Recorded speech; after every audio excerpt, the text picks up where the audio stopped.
கர்த்தருக்கு மகிமை உண்டாகட்டும். மகிமையின் ராஜா உட்பிரவேசிப்பார். மகிமையின் ராஜா உட்பிரவேசிப்பார். சங்கீதம் 24வது சங்கீதம் 7ஆம் வசனத்தை நாம் வாசிக்கலாம், 8ஆம் வசனத்தையும் வாசிக்கலாம். சங்கீதம் 24ஆம் சங்கீதம் 7ம் 8ம் வாசிக்க போகிறோம். வாசல்களே உங்கள் தலைகளை உயர்த்துங்கள், அநாதி கதவுகளே உயருங்கள், மகிமையின் ராஜா உட்பிரவேசிப்பார். யார் இந்த மகிமையின் ராஜா? அவர் வல்லமையும் பராக்கிரமுள்ள கர்த்தர், அவர் யுத்தத்தில் பராக்கிரமுள்ள கர்த்தராமே. அல்லேலூயா. அநாதி கதவுகளே, அநாதி கதவுகளே, கொஞ்சம் கேளுங்க. ஆண்டவர் சொல்றாரு, நானே வாசல், ஒருவன் எனக்குள் பிரவேசித்தால் உள்ளும் புறமும் மேய்ச்சலை கண்டடைவான். வாசல் வழியாய் கர்த்தர் உள்ளே வர வேண்டும் என்று விரும்பும்போது, அநாதியாய் தெரிந்து கொள்ளப்பட்டவர்களே, அழைக்கப்பட்டவர்களே, கொஞ்சம் உங்கள் வாசலை உயர்த்துங்க, உங்கள் பாதையை உயர்த்தி கொடுங்க, உங்கள் உள்ளத்தை அகலமாக்குங்க. ஏன் அப்படின்னா, வல்லமையும் பராக்கிரமும் உள்ள கர்த்தர் உனக்குள்ளே வரப்போகிறார். அல்லேலூயா. கர்த்தருக்கு ஸ்தோத்திரம். திரும்பி திரும்பி அவர் வல்லமை உள்ளவர், பராக்கிரம் உள்ளவர். யார் அவர்? அவர் கர்த்தர், அவர் யுத்தத்தில் வல்லவர் என்று சொல்லப்பட்டிருக்கிறது. எனக்கு வாசிக்கும் போது, அவர் யார்? இந்த கர்த்தர் யார்? அவர் செய்த பராக்கிரமம் என்ன? அந்த பராக்கிரமத்தின் மூலமாக தேவன் நமக்கு என்ன கற்பிக்கிறார்? இன்றைக்கு அந்த வாசலுக்குள் பிரவேசிக்கும் போது எனக்கு கிடைக்க போகிற, உங்களுக்கு கிடைக்க போகிற ஆசீர்வாதம் என்ன என்பதை நாம் கொஞ்சம் கூர்ந்து கவனிக்கும் போது அந்த ஆசீர்வாதத்தை சுதந்திரித்து கொள்ள முடியும். நீங்கள் யாத்திராகம புஸ்தகத்தில் நீங்கள் 3ஆம் அதிகாரம் 7ஆம் வசனம் 8ஆம் வசனத்தை நாம் வாசிக்கும் போது, 7ஆம் வசனம் 8ஆம் வசனத்தை வாசிக்கும் போது அந்த வசனம் சொல்லுகிறது, அப்பொழுது கர்த்தர், எகிப்தில் இருக்கிற என் ஜனத்தின் உபத்திரவத்தை நான் பார்க்கவே பார்த்து, ஆலோட்டிகள் நிமித்தம் அவர்கள் இடுகிற கூக்குரலை கேட்டேன், அவர்கள் படுகிற வேதனைகளை அறிந்திருக்கிறேன். அவர்களை எகிப்தியரின் கைக்கு விடுதலையாக்கவும், அவர்களை அந்த தேசத்திலிருந்து நீக்கி கானானியரும், ஏத்தியரும், எமோரியரும், பெர்ஷியரும், ஏவியரும், எபூசியரும் இருக்கிற இடமாகிய பாலும் தேனும் ஓடுகிற நலமும் விசாலமான தேசத்திலே கொண்டு போய் சேர்க்கவும் இறங்கினேன். அல்லேலூயா. கர்த்தருக்கு ஸ்தோத்திரம். இவர் பராக்கிரமுள்ள கர்த்தர், இவர் வல்லமையுள்ள கர்த்தர் என்று வேதம் சொல்லும்போது, இவர் பராக்கிரமமாய் இருக்கிறார், வல்லமையுமாய் இருக்கிறார் என்று சொன்னால், அந்த கர்த்தர் நம் மத்தியிலே அவர் இறங்கி வந்து இந்த காரியத்தை செய்கிறேன் என்கிறார். என்ன காரியத்தை செய்கிறேன் என்று சொன்னால், நாமும் உபத்திரவத்தை பார்த்திருக்கிறேன். நீ படுகிற பாடுகளையும், நீ போடுகிற கூக்குரலையும், நீ படுகிற வேதனையும் அறிந்திருக்கிறேன் என்று சொல்லுகிற கர்த்தர். அல்லேலூயா. ஆண்டவர், நான் கொஞ்சம் யோசிச்சு பார்த்தேன். இந்த யூனிவர்ஸ், கர்த்தர் சொல்றாரு, பரலோகத்தில் இருக்கிற எங்கள் பிதாவேன்னு சொல்கிறோமே, அந்த பரலோகம் எங்கே இருக்கிறது? இப்போ வானம், வானாதி வானம் அப்படின்னா நம்ம வேதத்தில் வாசிக்கிறோம். 7 வானங்களை குறித்து வேதம் சொல்லுது. அல்ல, வானாதி வானத்தில் உன்னதம் எனப்படுகிற இடத்தில், அந்த உன்னதமானவருடைய மறைவில் அவருடைய சிங்காசனம் என்ன பண்ணுது? மகிமையாய் வைக்கப்பட்டிருக்கிறது. சரிங்க, வானம்னா எப்படி இருக்கும்? அந்த வானத்தில் இருக்கிற கர்த்தர் எவ்வளோ பெருசாக இருப்பார் அப்படின்னு கொஞ்சம் ஒரு கற்பனை பண்ணணும்னு நான் நினச்சேன். உதாரணமாக, இவ்வளோ பெரிய இந்தியா படத்தில் ஏன் காரைக்காலை இத்தனோண்டு போட்டிருக்கிறாங்க அப்படின்னா, அது ஒரு புள்ளி தான். காரைக்கால் என்னது? இவ்வளோ பெரிய இந்தியாவில் அது ஒரு புள்ளி தான். இப்போ உதாரணமாக, நாம் வாழ்கிற இந்த காரைக்கால் மாதிரி நாம் வாழ்கிற இந்த இடத்துக்கு பேர், நம்ம வாழ்கிற அந்த வானவெளி, அந்த பூமி சுற்றுகிற இடம், சூரியன் சுற்றுகிற இடம், இதெல்லாக்கு பேர் ஒரு பால்வெளி மண்டலம்னு வாங்க. அப்போ பாலாக ஓடுமான்னு கேட்கக்கூடாது. அந்த இடத்துக்கு பேர் பால்வெளி மண்டலம்னு பேர் வச்சுருக்கிறாங்க. மில்கி வே அப்படின்னு சொல்கிறாங்க. சரிங்க, இந்த மில்கி வே அப்படின்னு சொன்னால், இது வானத்தில் ஏதோ ஒரு மூலையில் ஒரு சின்ன பகுதி, ஏதாவது இப்போ காரைக்கால் அளவுக்கு தான் அப்படின்னு இந்த வானத்தில் ஒரு சின்ன பகுதி. சரி, இந்த சின்ன பகுதியை கடக்கணும். நான் இப்போ காரைக்கால்லேருந்து நான் வந்து நாகூருக்கு போகணும். இங்கேருந்து எத்தனை கிலோமீட்டர்? அது ஒரு 10 கிலோமீட்டர், 12 கிலோமீட்டரு, ஒரு 12 கிலோமீட்டர். இப்படி போனால் பொறையாறு ஒரு 12 கிலோமீட்டர், எவ்வளோதான். இதுதான் காரைக்கால். இதுக்கு எவ்வளோ நேரம் ஆகும் அப்படின்னா, இப்படி போனால் ஒரு 15 நிமிஷம், 20 நிமிஷம், இப்படி போனால் ஒரு 20 நிமிஷம், அவ்வளோதான். ஒரு மணி நேரத்துக்குள்ளே எல்லையே கடந்து என்ன பண்ணிடலாம், அடுத்த எல்லைக்கு போயிடலாம். ஆனால் 1 மணி நேரத்தில் 70 கோடி மைல் வேகம் போக முடியுமானா? எவ்வளோ மைல்? 70 கோடி மைல் போக முடியுமானால், நான் இந்த இடத்தை கடந்து போக, நான் வாழ்கிற அந்த மில்கி வே அப்படின்னு நாமெல்லாம் வாழ்கிற இந்த பூமி, சூரியன், சந்திரன், இந்த கிரகங்கள்லாம் இருக்கிற, இதை சேர்ந்து பல லட்ச கிரகங்கள் அல்லது பல லட்ச அந்த சூரியன்கள் இருக்கிற இந்த இடத்தை கடந்து போக சும்மா 70 கோடி மைல் வேகத்தில் போனாலும், வேகமாக போனாலும், அதை தாண்டி போயிடணும், இவ்வளோ வேகத்தில் போனாலும் 1,00,000 ஆண்டுகளுக்கு மேலாகுமா? 1,00,000 ஆண்டுகளுக்கு மேலாகும். அப்போ இந்த வானம் வாழ்கிற ஒரு புள்ளி, நம்ம வாழ்கிற இந்த சூரிய குடும்பம் இருக்கிற ஒரு புள்ளியை தாண்டி போக, ஒரு புள்ளியை தாண்டி போகவே ஒரு 70 கோடி மைல் வேகத்தில் போனாலும் 1 மணி நேரத்துக்கு 1,00,000 ஆண்டுகளை தாண்டி போகணுமா? அது எவ்வளவு பிரம்மாண்டம்! நமக்கு தெரிஞ்ச வரைக்கும் 10 கோடி மைல் தொலைவில் இருக்கிறது சூரியன், அதுதான் நட்சத்திரம். சரிங்க, இந்த நட்சத்திரம் எவ்வளோ பெருசு அப்படின்னு நீங்கள் கேட்டிங்கன்னா, இந்த பூமியை மாதிரி 13.5 லட்சம் பூமி உள்ள அடங்கும். அது பக்கத்தில் ஆன்டாஸ் அப்படின்னு இன்னும் ஒரு நட்சத்திரம் இருக்குது சூரியன் பக்கத்தில். அதில் 6.4 கோடி நட்சத்திரத்தை உள்ள வைக்கலாம். அது பக்கத்தில் எர்குலிஸ்னு ஒரு நட்சத்திரம் இருக்குது, அதில் 10 கோடி இந்த ஆன்டாஸை வைக்கலான்னு. எவ்வளோ பெருசு தான் இருக்கும். நம்ம சொல்லும்போது தலை சுற்றுது இல்லை? தலை சுற்றுதா? ஏன் தலை சுற்றுதுன்னா, இப்போ நான் பேசிகிட்டு இருக்கும்போது நம்ம இருக்கிற இந்த பூமி 1 மணி நேரத்துக்கு 1000 மைல் சுற்றுது. அதில் தான் தலை சுற்றுது. இல்லைன்னா சும்மா இருக்குமா? நீங்கள் நல்லா தான் இருப்பீங்க. அல்லேலூயா. 1 மணி நேரத்துக்கு இது வேகம். இந்த பைக்கில் திடீர்னு ஒரு 70-80 கிலோமீட்டர் 100 கிலோமீட்டர் பிடிச்சிட்டான்னா நமக்கு என்ன ஆயிடுது? தலை சுற்றுது. எனக்கெல்லாம் இது 100 கிலோமீட்டருக்கு மேலெல்லாம் இந்த காரெல்லாம் போனால் நான் சொல்லிவிடுவேன், வேணாம் முடியாதுப்பா, கொஞ்சம் குறைச்சிடு, இந்த வேகம்லாம் நமக்கு என்ன பண்ணாது, ஆகாதுன்னு. இந்த வேகத்தில் போனால், அதுவும் 1000 மைல் வேகத்தில் 1 மணி நேரத்தில் இந்த பூமி என்ன பண்ணுது? சுற்றுது. அதனால தான் உன் தலை சுற்றுது. அதனால் முடிஞ்ச பிறகு தலை சுற்றுதுன்னு யாரும் என்கிட்ட ஜெபிக்க வர வேணாம். காரணம், பூமி சுற்றியது, அதை நிறுத்து, அப்போ தான் உன் தலை சுத்த நிறுத்தும். கர்த்தருக்கு ஸ்தோத்திரம். எல்லாத்தையும் சுத்த விட்டா ஒரு ஆண்டவர், இவ்வளவு நட்சத்திரங்களையும் சுற்றி விட்ட ஆண்டவர், இவ்வளவும் போகிற பாதை நிமிச்ச ஆண்டவர், கடற்கரை மணலை என்னலாம். ஆனால் நட்சத்திரங்களின் எவ்வளோ என்ன பண்ண முடியாது, என்ன முடியாதுன்னு அவ்வளோ நட்சத்திரங்களையும் படைத்த ஒரு ஆண்டவர் உன்னுடைய பாடுகளை அறிந்திருக்கிறார், உன் வேதனைகளை அறிந்திருக்கிறார். இவ்வளோ பெரிய மகிமையான தேவன் உனக்கு இருக்கிறார்னு விசுவாசிக்கிறவங்க நல்ல கரங்களை தட்டி ஆண்டவருக்கு ஒரு மகிமை செலுத்தலாம். அல்லேலூயா. கர்த்தருக்கு ஸ்தோத்திரம். எனக்கு பிரச்சனை, ஆண்டவர் அழைத்த மனிதர்கள் யாரும் ஒரு பெரிய பின்னணியில் வந்தவங்க இல்லை. ஓரேப் என்கிற ஒரு பர்வதத்தில், அதற்கு பின்பகுதியில் சீனாய் மலையின் இன்னொரு பகுதியில், இங்கு தன் மாணவனாகிய எத்திரோவினுடைய ஆடுகளை மேய்த்து கொண்டு இந்த மோசே இருக்கிறான். அந்த மோசையினுடைய 40 வருட பிரச்சனை என்ன தெரியுமா? வெளியில் அவனுக்கு எதிரி இல்லை, வனாந்தரம் அவனுடைய பிரச்சனை இல்லை, ஆனால் உள்ள ஒரு எதிரி இருந்தான். அவன் திரும்பி திரும்பி சொல்லிட்டு இருந்தான், நீ ஒரு கொலைகாரன், நீ தப்பு பண்ணிட்ட, நீ ஓடி வந்தவன், உனக்கு நீங்கள் யாரும் இல்லை. ஓரேப் என்பதற்கு டெசலேஷன் அப்படின்ற ஒரு பெயர். அப்படின்னா வனாந்தரம், டெசலேஷன், யாரும் இல்லை.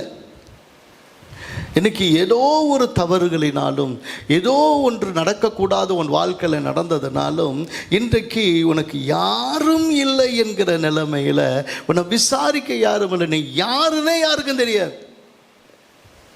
நான் யாரை குறித்து சொல்கிறேன்னு எனக்கு தெரியாது. நீ யாருன்னு யாருக்கும் தெரியாது. நீ எப்படி இப்போ ஒரு காலத்தில் வாழ்ந்தன்றதும் யாருக்கும் தெரியாது.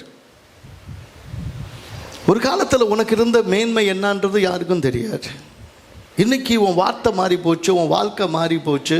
மந்த வாய் உடையவனா, திக்கு வாயா உன் வாய் மாறிச்சு. நீயா இப்படி இருந்த அப்படின்னு சொல்லக்கூடிய அளவில் உன்னுடைய வாழ்க்கை மாறின நிலைமையில் உன் மனசாட்சியே உன்னை குற்றி உனக்கு சொந்த பந்தம் சொல்கிறதுக்கு ஒன்றும் இல்லாத நிலைமையில் நீ இருக்கிற வனாந்தரத்தில் உன்னை தேடி வந்த ஒரு ஆண்டவர் உனக்கு இருக்கிறார். நல்ல கரங்களை தட்டி ஆமே சொல்லு. அவ்வளோ பெரிய ஆண்டவருங்க, எவ்வளோ மகிமையான ஒரு ஆண்டவர். உன்னை தேடி வந்து மோசே மோசே என்று கூப்பிட்டது போல கர்த்தர் என்னை கூப்பிடுகிறார். ஆபிரகாமே ஆபிரகாமேன்னு கர்த்தர் கூப்பிட்டார் இல்லையா? ஆபிரகாமே ஆபிரகாமேன்னு கூப்பிட்ட போது அந்த இடத்துக்கு இவன் பலியிடும் போது யெகோவா ஈரேன்னு பேர் வச்சான்.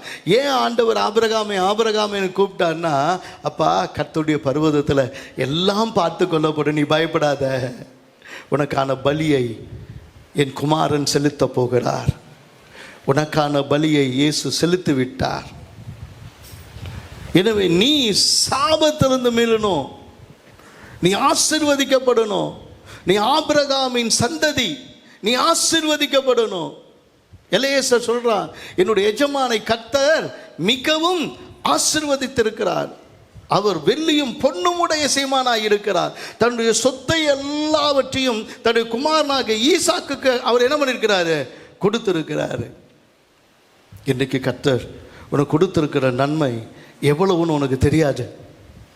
தேவன் உனக்கு கொடுத்திருக்கிற நன்மை சாதாரணமானது இல்லை. அல்லேலூயா, கர்த்தருக்கு ஸ்தோத்திரம். இயேசு அடிக்கடி சொல்கிற ஒரு வார்த்தை என்ன தெரியுமா? ஆண்டவர் நான் வானத்திலிருந்து இறங்கினவரும் வானத்துக்கு ஏறினவரும், நான் வானத்திலிருந்து உண்டானவன் பூமியில் உண்டாக்கவில்லை. கர்த்தருக்கு ஸ்தோத்திரம். ஒரு உண்மையை உங்களுக்கு சொல்கிறேன், நீங்கள் எந்த சூழ்நிலையில் நீங்கள் வந்திருந்தாலும், எவ்வளோ வறுமையில் வந்திருந்தாலும், எவ்வளோ கடன் பிரச்சனை வந்திருந்தாலும், எவ்வளோ பேர் உங்களுக்கு எதிரியாக இருந்தாலும், நீங்கள் என்ன வனாந்தரத்தில் வாழ்ந்தாலும், உங்களுக்கு எதுவுமே இல்லைன்னு சொன்னாலும், நீங்கள் எங்கிருந்து வந்தீங்களோ அதை வச்சு தான் உங்களுக்கான தகுதி இருக்கிறது. கர்த்தருக்கு ஸ்தோத்திரம். நான் இப்போ திடீர்னு சொல்ல நான் அமெரிக்காவிலேருந்து வந்திருக்கிறேன் அப்படின்னு ஒருத்தர் சொன்னாலே, அவர் யாருனாவோ அங்கே ஒரு வேலை அவர் சாக்கடை கூட கூட்டுனவராக இருக்கலாம்னு வச்சுக்கல. ஆனால் கோட்டு சூட்டும் போட்டுட்டு நான் அமெரிக்காவிலேருந்து வந்திருக்கிறேன் அப்படின்னு தாட்டு போட்டு 2 வார்த்தை பேசணுன்னா உடனே அவருக்கு ஒரு சேரு கிடைக்கும், உட்காரிச்சுன்னா உங்களுக்கு கூல்ட்ரிங்க்ஸ் குடிக்கலாம். ஐயோ வாங்க வாங்க, எங்கேருந்து இவ்வளோ தூரம் வந்தீங்க, நீங்கள் என்ன நமக்கு சொந்தமா, எந்த வகையில் நமக்கு சொந்தம், அது இதுன்னு கேட்டீங்க. ஐயோ பாரு, நம்ம அமெரிக்காவில் நம்ம மச்சான் வந்திருக்கிறாரு, அமெரிக்கா மச்சான் வந்திருக்கிறாருன்னு ஊரே கூட்டிடுவாங்க.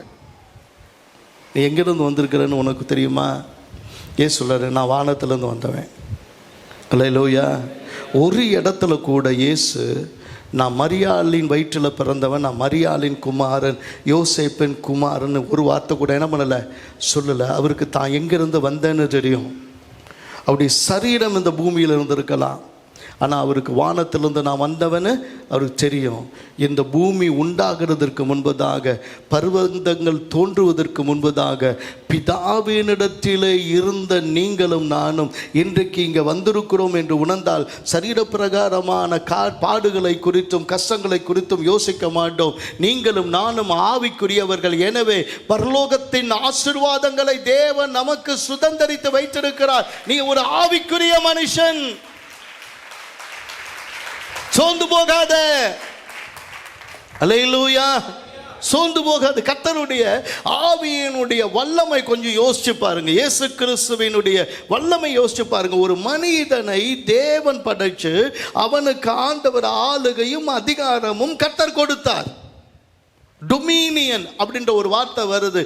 இவைகள் மேலே இவைகளை ஆண்டு கொள்வாயாக, இவைகளை ஆண்டு கொள்வாயாக. மச்சங்களை ஆண்டு கொள்ளு, பறவைகளை ஆண்டு கொள்ளு, மிருகங்களை ஆண்டு கொள்ளு. கர்த்தர் படைத்த பூமியின் மேல் வானங்கள் கர்த்தருடையவைகள், பூமியும் மனுபுத்தருக்கு கொடுத்தார்.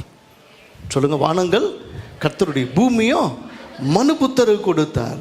அப்படின்னா இந்த பூமியில் இருக்கிற பச்சை பயிர்கள் கூட நீ சொல்லுவதை கேட்கும். ஒரு அத்தி மரத்தை பட்டுப்போ என்று சொன்னால் பட்டு போனுச்சு. வலை கிழிய மீன்கள் தானாக வந்து சேர்ந்தது. காற்றும் கடலும் அவருக்கு முன்பதாக அடங்கினது. ஒவ்வொரு வித்தியாசமான 12 வருட பெரும்பாடு உள்ள ஸ்திரீயினுடைய உடம்பில் இருக்கிற ஒருவேளை பயாலஜிக்கல் growth அல்லது அது இருக்கிற பாக்டீரியா வைரஸ் அது என்ன ப்ராப்ளம், எதனால் 12 வருஷம் அப்படி இருந்தான்றதெல்லாம் இல்லை. அது உள்ள என்ன பாக்டீரியா இருந்தது, வைரஸ் இருந்தது, அல்லது அவளுக்கு என்ன வியாதி 12 வருஷம், அது இல்லை. இயேசுவை தொட்ட உடனே ஒரு அற்புத சுகம் வரத்தக்கதாக ஒரு ஆவிக்குரிய வல்லமை அவருக்குள்ளே வெளிப்பட்டது. பிறவி குருடன் பார்வையடையத்தக்கதாக அவருடைய வல்லமை வெளிப்பட்டது.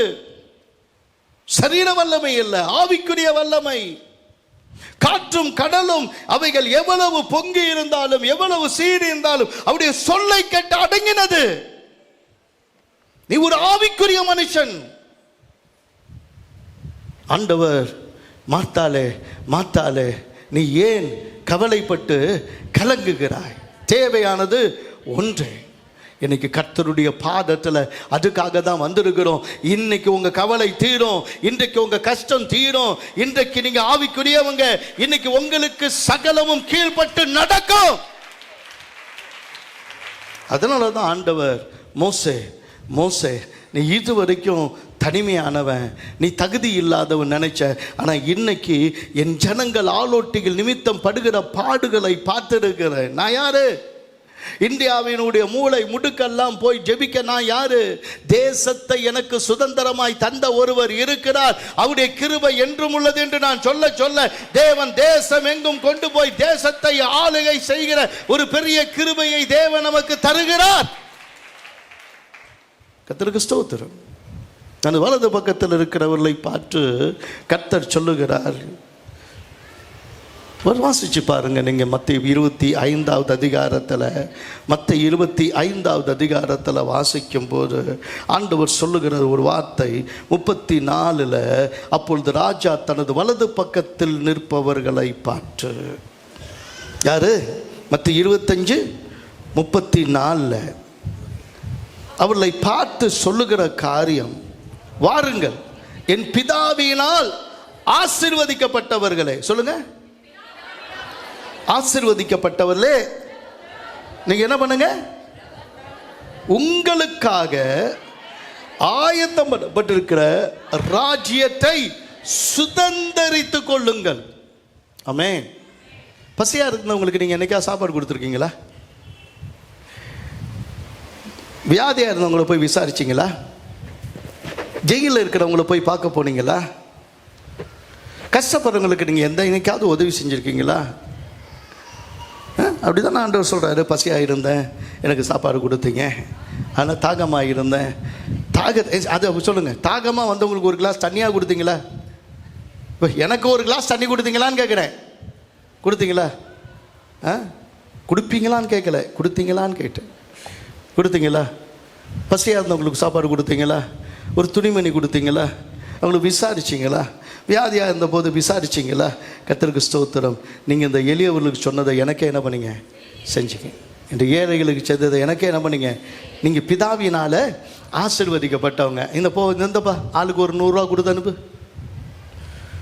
ஆளுக்கு என்ன பண்ண? ஒரு 100 ரூபா கொடு. வந்தவங்களுக்கு எல்லாருக்கும் ஒரு இந்த வெயிலாக இருக்குது, மோர் பந்தலில் தர்பூசணி பழத்தை ஒன்று வெட்டி கொஞ்சம் கொடுத்து என்ன பண்ண, ஒரு நொங்கையும் கொடுத்து முடிஞ்ச வரைக்கும் ஒரு கிளாஸ் மோரை கொடுத்து, இப்போ இவங்கெல்லாம் வந்தாங்க நம்ம ராஜ்யத்தை தேடி வந்தாங்க, இந்த ஆளுக்கு ஒன்று கொடுத்துட்டு அனுப்பு அப்படின்னு அனுப்புனார. அந்த வசனத்தை கொஞ்சம் வாசிச்சு பாருங்க. கர்த்தருக்கு ஸ்தோத்திரம். நல்லா கவனிங்க, அந்த வசனத்தை நல்லா வாசிச்சு பாருங்க.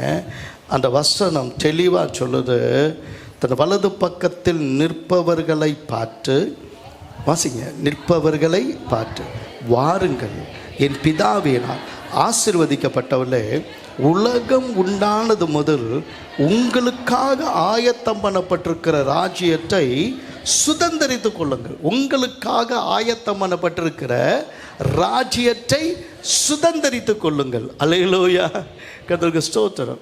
ஒரு கற்பனை கதை. ஒரு கழுகு அது தன்னுடைய கூரிய நகங்களை பார்த்தது. எவ்வளவு கூரிய நகங்கள்! இதில் எவ்வளோ பெரிய பாம்பாக இருந்தாலும் அப்படி பிடிச்சி அநாவசியமாக தூக்கிட்டு வந்துடுவேன். எந்த பாம்பும் என்ன பண்ணணும்? தொங்கணும். என் மூக்குனால் எந்த மிருகத்தினுடைய தோலையும் கிழிச்சு சாப்பிட்றேன். எவ்வளோ உயரத்துக்கு பறக்கிறேன். நான் இவ்வளவு தூரம் பறக்கிற என்ன விட்டுட்டு இந்த யானையை பார்த்து இதுதான் உலகத்திலேயே பலசாலின்னு சொல்கிறாங்க. இந்த யானையை பார்த்துட்டு இதுதான் உலகத்திலே எப்படி இருக்கு பலசாலின்னு சொல்கிறாங்க. நேராக போய் யானைக்கிட்ட போய் நின்று எல்லாரும் பார்க்கக்கூடிய அளவில் உயர பறக்கிறேன். என் கூரிய நகங்களில் எந்த மிருகத்தின் சரீரத்தையும் கிழிக்கிறேன். என் மூக்குனால கிழிக்க முடியுது. இவ்வளோ பலமாக இருக்கிறேன். என்னை விட்டுட்டு ஒன்றை போய் பலசாலி அப்படின்னு சொல்கிறாங்களே என்ன. சரி, நீ எவ்வளோ உயரம் போனாலும் எங்கேயாவது எலி ஓடுதா, பாம்பு ஓடுதா, செத்த பணம் இருக்குதான்னு கீழேயே பார்த்துட்ருக்குற. ஹலோ, நீ மேலே போனாலும் எங்கே தான் பார்த்துட்ருக்குற? கீழே பார்த்துட்ருக்குற.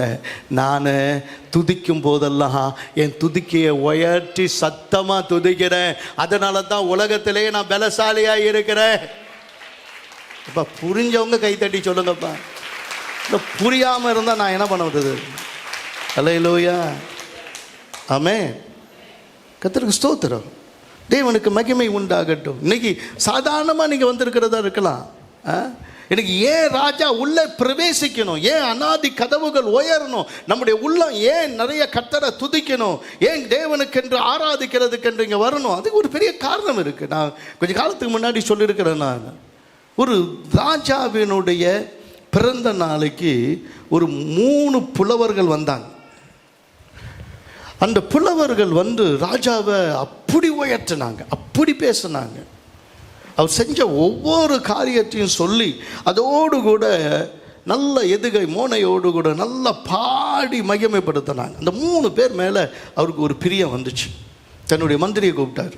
மந்திரியை கூப்பிட்டு, மந்திரி இங்கே வாங்க, இவங்க என்னை எப்படி மகிமைப்படுத்திருக்கிறாங்க கொஞ்சம் பாருங்க, என்னை எப்படி மகிமைப்படுத்திருக்கிறாங்க. கர்த்தருக்கு ஸ்தோத்திரம். அதனால் இவங்களுக்கு என்ன வேணுமோ கொடுத்து அனுப்புங்க, அவங்க என்ன கேட்குறாங்களோ கொடுத்து அனுப்புங்க. அங்கேருந்து ஒருத்தரை கூப்பிட்டு போய், ஐயா புலவரே, மந்திரி சொன்ன புலவரே, இன்றைக்கி எதை பார்த்து வந்தீங்கன்னு தெரியல, இவ்வளோ பெரிய அதிர்ஷ்டம் உங்களுக்கு கிடச்சிருக்கு, நீங்கள் கேட்டது கொடுக்க சொல்லிட்டாரு, நீங்கள் உங்களுக்கு என்ன வேணும்? நான் அதிகம்லாம் கேட்க வரலங்க, நான் அதிகமெல்லாம் கேட்க எனக்கு ஒன்றும் இல்லைங்க. எனக்கு என் பொண்ணு இருக்கா, அவளுக்கு கல்யாணம் பண்ணி கொடுத்துடணும்.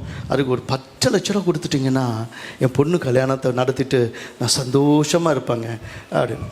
உடனே கஜானாவிலேருந்து 10 லட்ச ரூபா காசை எடுத்து கொடுத்து, ஐயா போயிட்டு வாங்கினோன்னா கையெடுத்து கும்பிட்டுட்டு அவர் போயிட்டார். 2வது ஒருத்தர் வந்தார். அவரை கூட்டிப்பா, ஐயா உங்களுக்கு என்ன வேணும், உங்களுக்கு என்ன விரும்புங்களோ கொடுக்க சொல்லிட்டார், அவ்வளோதானே அப்படின்னு சொல்லிட்டுனே, ஐயா நான் ஒரு விவசாயி, எனக்கு ஒரு 5 ஏக்கர் நிலம் கொடுத்துட்டிங்கன்னா நல்லா போய் விவசாயம் பண்ணி நல்லா பொழைச்சிக்குவேன், நல்லா என்ன பண்ணிடுவேன், போய் பொழைச்சிக்குவேன் அப்படின்னு சொன்ன உடனே கர்த்தருக்கு ஸ்தோத்திரம். அவ்வளோதானே, ஒரு 5 ஏக்கர் நல்ல நல்ல நல்ல பாசனம் வர்ற புன்சை நிலமாக நல்லா என்ன சொல்லுவாங்க, அது ஆற்று ஓரத்தில் உங்களுக்கு நல்லாவே கொடுக்குறேன் அப்படின்னு சொல்லிட்டு ஒரு நல்ல 5 ஏக்கர் நிலத்தை மந்திரியை கொடுத்துட்டார். 3வது ஒருத்தர் அப்படியே தங்கி நின்றுட்டு இருந்தார். அவர் பார்த்தோன்னா, ஐயா நீங்கள் என்ன கேட்க போகிறீங்க அப்படின்னா, அவங்க கேட்ட மாதிரி ஏதாவது உங்களுக்கு பொண்ணு வேணுமா, பொருள் வேணுமா, நிலம் வேணுமா, என்ன கேட்டாலும் தர சொல்லிட்டாரு. ஐயா எனக்கு அதெல்லாம் விருப்பம் இல்லை, எனக்கு ஒரே ஒரு விருப்பம்தான் இருக்குது, எப்படியாவது நான் ராஜா வந்து அவருடைய மனைவி பிள்ளைகளோடு வந்து, ஐயா நீங்கள் எல்லாம் வந்து ஒரு நாளாவது என் வீட்டில் வந்து தங்கி என் வீட்டில் சாப்பிட்டுட்டு ஒரு இரவாவது தங்கிட்டு நீங்கள் என்ன பண்ணணும், போகணும், ஒரு நாளாவது என் வீட்டுக்கு நீங்கள் வந்து தங்கணும், ராஜா வரணும், மனைவி பிள்ளைகளோடு வரணும், எல்லாரும் வந்து தங்கியிருக்கணும் அப்படின்னு சொல்லி கேட்டோன்னே மந்திரி பார்த்தார். அப்பா மற்றதெல்லாம் நான் கொடுத்துருவேன், இது நீ ராஜாவை வர சொல்கிற, நான் ராஜாவிட்டே போகிறேன். நேராக ராஜாட்ட, ராஜா இந்த 2 பேரும் இப்படி கேட்டாங்க கொடுத்துறேன். இவர் வந்து கொஞ்சம் வித்தியாசமாக கேட்குறாரு. என்ன அப்படி கேட்குறாரு? கொடுப்பா பாவம். இல்லை அது நீங்கள் தான் கொடுக்க முடியும், எது எந்த மந்திரியும் கொடுக்க முடியாது, அது நீங்கள் தான் கொடுக்க முடியும். என்ன அப்படி அப்படின்னா, ஒன்றும் இல்லை, நீங்கள் வந்து அவருடைய வீட்டில் உங்கள் மகாராணியோடு கூட பிள்ளைகளோடு கூட நான் எங்களெல்லாம் சேர்ந்துட்டு வந்து அவர் வீட்டில் வந்து தங்கணுன்றாரு ஒரு நாளாவது. உடனே அவர் யோசிச்சார், எனக்கு கூட தான் கிராமத்தில் போய் தங்கணும், அந்த வயல்வெளிக்கு நடுவில் தங்கணும் அப்படின்னு சொல்லிட்டு பக்கத்தில் இருக்கிற குட்டி பையனை பார்த்து, ஏய் நம்ம கிராமத்துக்கு போகலாமா அப்படின்னு. அவன் ஓகே போகலாம், அவனுக்கு என்ன தெரியும், ஓகே அங்கே குளம் இருக்கும், குட்டை இருக்கும், அங்கே ஆறு இருக்கும், ஜாலியாக போகலாம் அப்படின்னு அவனும் வரலாம் குதிக்கிறான். அவனே சொல்லுங்கள் எப்போ போகலான்னு சொல்லுங்கள், நம்ம போயிடலாம் அப்படின்னு மந்திரி யோசித்தார். ஒரு 3 மாதம் டைமில் ராஜா வந்துடுவார் அப்படின்னு. இன்னும் 3 மாதம் டைமா, கொஞ்சம் தள்ளி உளுத்தா. மற்றவங்களுக்குலாம் உடனே கிடச்சிச்சு. கவனிங்க, இவங்களுக்கு ஒரு 3 மாதம் 6 மாதம் ஆச்சு. என்னன்னா மந்திரி வந்தார், பார்த்தாரு, இது என்னடா குக்கிராமமாக இருக்குது, எலக்ட்ரிசிட்டி இல்லை, லைட் இல்லை, இது ஃபேன் இல்லை, ஏசி இல்லை, ஒரு நல்ல வீடு இல்லை, ஒரு குடிசை வீடு, அதனால் எல்லாத்தையும் இடி, நல்ல பெரிய அரண்மனை மாதிரி இடமனை கட்டு. அவர் தங்குறதுக்கு, ராஜா தங்குறதுக்கு தனியார, அவர் மனைவி தங்குறதுக்கு தனியார, அவருடைய உதவியாளர் தங்குறதுக்கெல்லாம் தனியார, அது நாங்கள்லாம் தங்குறதுக்கு தனியார, அவர் சாப்பாடுக்கு ஒரு பெரிய டேபிள், அதுக்கு ஒரு பெரிய இது என்னது நல்ல டைனிங் டேபிள், அது இது ஒரு டைனிங் ஹாலு, அவர் முன்ன நாங்கள் உட்காந்து கதையாக பேசுகிறதுக்கு அதுக்கு ஒரு இது ஆலோசனை செய்கிறது, இப்படி அப்படி சொல்லிட்டு அங்கங்கெல்லாம் பெரிய பெரிய மரத்தெல்லாம் வச்சு அப்படி தூக்கிட்டு வந்து இங்கே நட்டு இது பார்க்குறதுக்கு செழுமையாக இருந்து ஒரு பெரிய, இப்போ திடீர்னு ஒரு நீச்சல் அடிக்கணும்னு நினச்சிட்டா குளங்கள்ன்றாரு, பெரிய குளத்தை வெட்டு, தண்ணியை நிரப்பு, நல்லா மீன்கள்லாம் கொண்டு வந்து போடு, எல்லாத்தையும் சுற்றி கித்தி எல்லாத்தையும் பார்த்தா அந்த ஊருக்கு நல்ல பாதையை போடு, நல்ல ரோடை போடு, ஏன்னா தேர் வரணும், அப்புறம் எல்லாத்தையும் போடு வீடுன்னு சொல்லி எல்லாம் ஜெக ஜோதி ஆகி ஒரு நாள் வந்து ராஜா வந்து நிற்கும்போது, இவ்வளோ அழகானதா அப்படின்னு அவர் வந்து என்ன பண்ணிட்டாரு, குடியேறினார். நல்ல சந்தோஷமாக அவர் மனைவி எல்லாரும் சாப்பிட்டாங்க. அவர் டேபிளில் அப்படி கை கட்டிட்டு நிற்கிறார். இவர் உடனே அவர் சொன்னார், ஐயா வாங்க, உங்களோடு கூட நான் சாப்பிடணும்னு ஆசைப்பட்டு வாங்க, என் பக்கத்தில் உட்காருங்க. சாப்பிட வச்சு சந்தோஷமாக அவரை படுத்தி அப்படி மனைவியை இன்ட்ரடியூஸ் பண்ணி, பிள்ளைகளை இன்ட்ரடியூஸ் பண்ணி, எல்லாருக்கிட்டையும் சந்தோஷமாக பேசி முடிச்சுவிட்டு கடைசியில் ரொம்ப சந்தோஷம், ஏன் உங்கள் வீட்டில் கூப்பிட்டு எனக்கு சாப்பாடெல்லாம் கொடுத்தீங்க, சாப்பிட்டதெல்லாம் யாருடைய சாப்பாடு, நல்ல சாப்பாடெல்லாம் கொடுத்தீங்க அப்படின்னு சொல்லிட்டு சந்தோஷமாக சொல்லிவிட்டு அவர் வெளியே போகிறார். பண்ண, ஐயா நீங்கள் போகிறீங்களே, இதெல்லாம் எல்லாத்தையும் நீயே வச்சுக்கண்டு. புரியுதா உங்களுக்கு? ஆக்சுவலாக கதை தான் நான் சொன்னேன், கதை தான் இது. அது மாதிரிலாம் யாராவது ஒரு ராஜா இருந்தாலும் சொல்லுங்கள், நானே போய் கூப்பிட்டு வரேன். அல்லேலூயா, கர்த்தருக்கு ஸ்தோத்திரம். அந்த மகிமையின் ராஜா உள்ளே பிரவேசிப்பதற்கு ஒரு தாராள மனசு வேணும். உன்னோடு கூட அவர் ஒரு நாள் தங்கினாலும் சரிதான். அந்த மகிமையின் ராஜா, அதனால தான் அவருக்கு பேர் என்ன ராஜா, மகிமையின் ராஜா. அதனால் மகிமையின் ராஜா மகிமையோடு உன்னோடு கூட தங்கும்போது எல்லாம் மாறும், எல்லா சூழ்நிலையும் மாறும். அல்லேலூயா. அந்த மாளிகையில் உன்னை கொண்டு போய் வைக்கிறதுக்கு நான் சொல்கிறது பரலோகத்தை படித்து நான் பேசலை. ஆண்டவர் இந்த பூமியை, வானங்கள் கர்த்தருடையவைகள், பூமியை மனுபுத்திரருக்கு கர்த்தர் கொடுத்தாரா? அது எப்படி சுதந்திரிப்பது? ஆண்டவர் ராஜ்யத்தையே பெற்றுக்கொள்கிறாரு. நம்ம என்ன நினைக்கிறோம், ஏதோ ஒரு உங்களுக்கு என்ன வேணும் அப்படின்னா, ஒரு வீடு வேணும், என் பிள்ளைக்கு ஒரு வேலை வேணும், என் பொண்ணுக்கு கல்யாணம் வேணும், அப்புறம் எனக்கு ஒரு காரு வேணும், அதுவும் பாஸ்டர் வச்சுருக்கிற மாதிரி காரு வேணும், அப்புறமேல எனக்கு அது வேணும் இது வேணும் அப்படின்னு அதிகபட்சம் எல்லாத்தையும் பேசி, அது மேலே உங்களுக்கு ஒரே ஒரு காரியம் எப்படி இருக்குன்னு எனக்கு தெரியல, அந்த ஹோட்டலில் சாப்பிட்ணும் இந்த ஹோட்டலில் சாப்பிட்ணும்லாம் கேட்க மாட்டீங்க. ஏன்னா நீங்கள் உங்கள் மனைவினாலே சம்பாரிச்சு போடுறத சமைச்சு போடுறத சாப்பிட்டு திருப்தியாக நல்லா இருக்கிறீங்க. நானும் பார்த்தேன், ஒரு 10 வருஷத்தில் எல்லாருக்கும் மத்திய பிரதேசம் வளர்ந்துருச்சு. அதனால் நீங்கள் நல்லாவே இருக்கிறீங்க, என்ன சந்தோஷமாக இருக்கிறீங்க. ஏன்னா எல்லாரும் அப்படியே சந்தோஷமாக இருந்தாலும் உங்களுடைய தேவைகள் 1000 தேவைகள் இருக்குது. ஆனால் ஒரு நாளும் நீங்கள் அரண்மனையை கட்டதில்லை, ஒரு நாளும் நீங்கள் என்ன கேட்டதில்லை, அரண்மனை கேட்டதில்லை. அரண்மனைனா ராஜரீகம் உள்ளது. உனக்கு ஒரு ராஜரீகத்தை கொடுத்து உனக்கு ஒரு ராஜ்யமே உண்டாக்க தேவன் விரும்புகிறார். எத்தனை பேர் ஆமேன்னு சொல்கிறவங்க? கை தட்டி ஆமேன்னு சொல். ஒரு ராஜ்யம்னா ஒரு பெரிய இடம். கர்த்தருக்கு ஸ்தோத்திரம். ஆதாமை உண்டாக்கும் போது ஆண்டவர் ஹேவ் டொமினியன் என்ற ஒரு வார்த்தை வருது. அப்படின்னா இவைகளை நீ ஆண்டுகொள் அப்படின்னு சொல்லும்போது இந்த உலகத்துக்கு அவன் தான் ராஜா. ஆதாம் தான் உலகத்துக்கு ராஜா. இன்னைக்கு ஆண்டவராகிய கர்த்தர் உன்னையும் என்னையும் ராஜ மேன்மைக்கு அழைத்து இவைகளை ஆண்டுகொள் என்று சொன்னது உண்மையானால் நிச்சயமாக ஒரு ராஜ மேன்மை உனக்கு தேடி வருகிறது. நிச்சயமே நீ ராஜாவாக, நீ மேன்மையாக இருப்பாய். ஆனால் இன்னைக்கு பிரச்சனை என்ன? யாத்திராகமம் 3வது அதிகாரத்தில் நம்ம வாசித்த அதே காரியத்தை திரும்பி உங்களுக்குள்ள சொல்ல வேண்டிய காரியம் அதுதான். அது எகிப்தில் இருக்கிற என் ஜனத்தின் உபத்திரவத்தை நான் பார்த்தேன். அதில் ஆண்டவர் சொல்கிற காரியம் நல்லா கவனிங்க. பாலும் தேனும் ஓடுகிற நலமும் விசாலமான தேசத்தில் கொண்டு போய் சேர்க்கவும் இறங்கினேன். என்ன பண்ண? நான் இறங்கினேன். நான் இறங்கி வந்திருக்கிறேன்பா, நான் ஏதோ ஒன்று செய்யணும்னு விரும்புகிறேன், உன்னை கொண்டு ஒரு பெரிய ராஜ்யத்தை கட்டி எழுப்பணும்னு நினைக்கிறேன். அந்த ராஜ்யத்தை நீ கட்டி எழுப்புவதற்கு நீ எனக்கு தேவை, நீ எனக்கு தேவை. உன்னை கொண்டு நான் ஏதோ ஒன்று பெரிய காரியத்தை செய்வதற்கு நான் திட்டமிட்டு இருக்கிறேன். நம்முடைய எண்ணங்கள் வேற, அவருடைய எண்ணங்கள் பூமிக்கும் வானத்துக்கும் எவ்வளோ உயரமோ அவ்வளோ உயரமான எண்ணங்களோடு தேவன் உன்னிடத்தில் வந்திருக்கிறார். அவ்வளோ பெரிய யோசனையோடு கர்த்தர் உன்னிடத்தில் என்ன பண்ணிட்டு இருக்கிறாரு, வந்திருக்கிறாரு. இந்த ப்ராப்ளம் என்னன்னா, நீயும் நானும் தான். நம்ம ஆண்டவர் சொல்கிற சில காரியத்தை புரிஞ்சுக்கிறது இல்லை, அதை தெரிஞ்சுக்க விரும்புகிறதும் இல்லை. எல்லாத்துக்கும் சாக்கு போக்கு தான். 3வது அதிகாரம், அதே யாத்திராகமம் 3வது அதிகாரத்தில் ஒரு 3லேருந்து தொடர்ந்து ஒரு 4 சாக்கு போக்கு இருக்குது. 4 சாக்கு போக்கு இருக்குது. அது என்ன அப்படின்னு சொன்னால், 3வது அதிகாரம் 11ஆம் வசனத்தில் அப்பொழுது மோசே தேவனை நோக்கி, பார்வோனிடத்துக்கு போகவும் இஸ்ரவேல் புத்திரரை எகிப்திலிருந்து அழைத்து வரவும் நான் எம்மாத்திரம்? இவ்வளவு பெரிய வேலையை செய்வதற்கு, இவ்வளவு பெரிய காரியத்தை செய்வதற்கு நான் யார்? எனக்கு அது ஒரு பெரிய கேள்வி. நான் யார்? கர்த்தருக்கு ஸ்தோத்திரம்.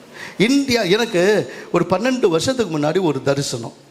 ஆண்டவர் என்னோடு கூட பேசுகிறாரு. எனக்கு ஒரு 136ஆம் சங்கீதம் 21 ஆண்டவர் பேசினது, இந்த தேசத்தை நான் என்ன பண்ணேன், உனக்கு தந்தேன், அல்லது அவர்களுடைய ராஜ்யத்தை உனக்கு சுதந்திரமாய் தந்தேன்.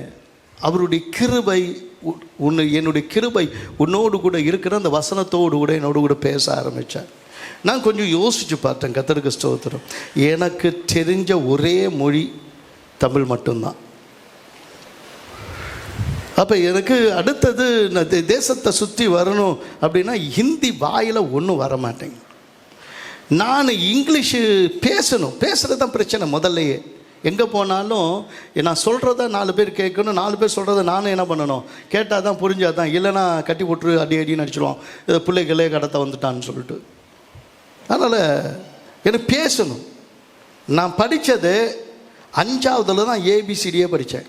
5ஆவதுல தான் ஏபிசிடியே படித்தேன். நான் படித்தது ஒரு கவர்மெண்ட் ஸ்கூல், கவர்மெண்ட் ஹாஸ்டல். என்ன மொழியில் படிச்சிருப்பேன்னு தெரியாது. அதுவும் பாண்டிச்சேரி பக்கத்தில் எல்லா டிக்ஷனரியிலையும் தாண்டி சில வார்த்தைகள் இருக்கும்.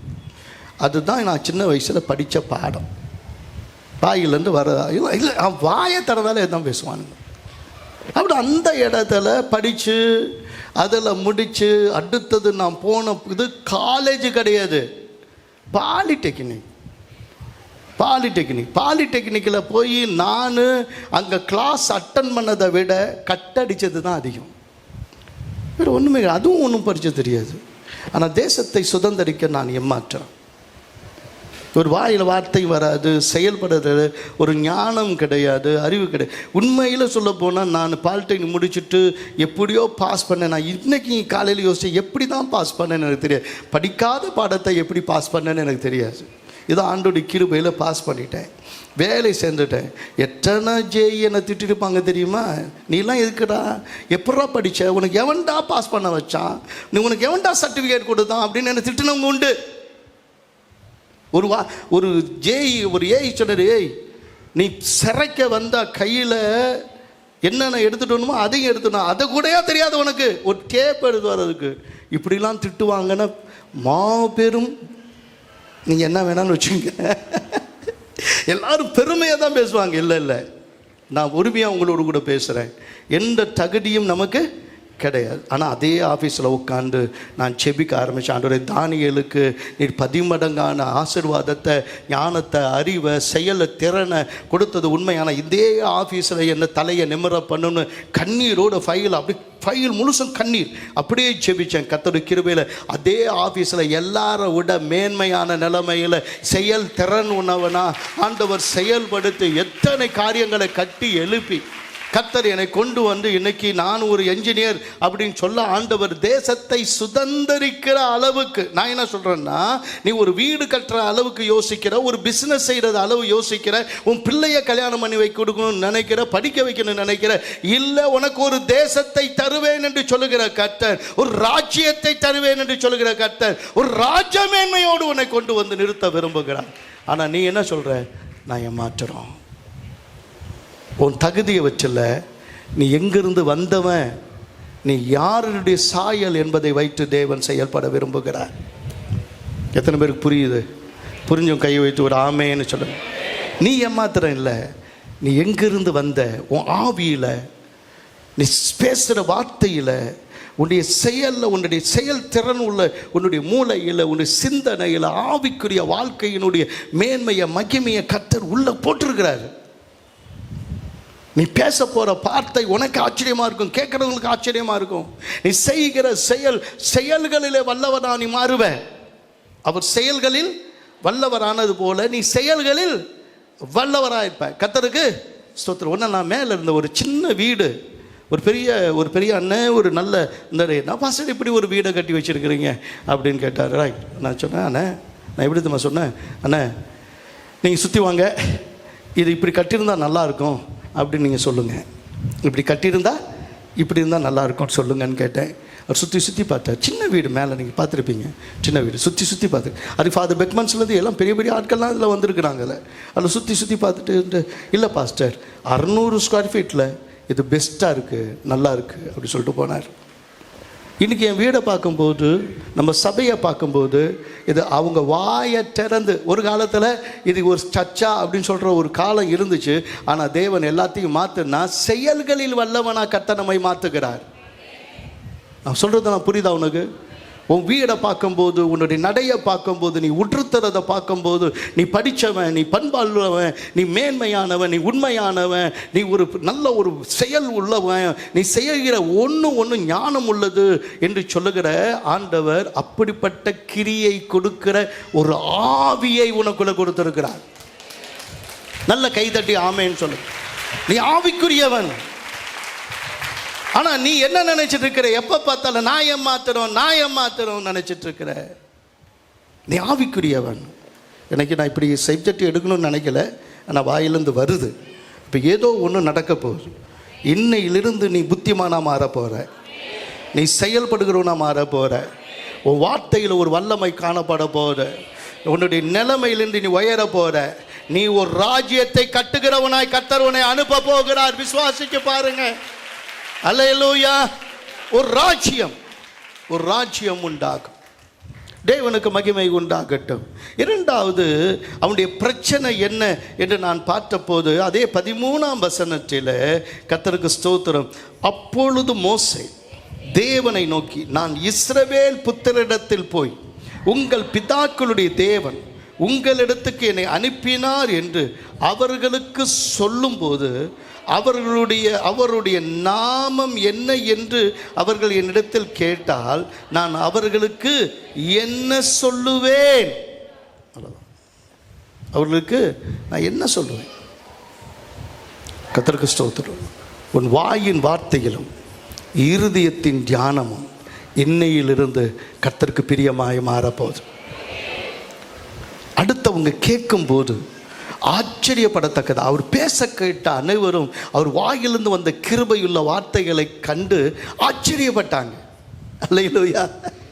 இயேசு சாதாரண இன்னைக்கு பாருங்க, இயேசு ஒரு வார்த்தையை பேசிட்டு அவர் திருத்தவே இல்லை.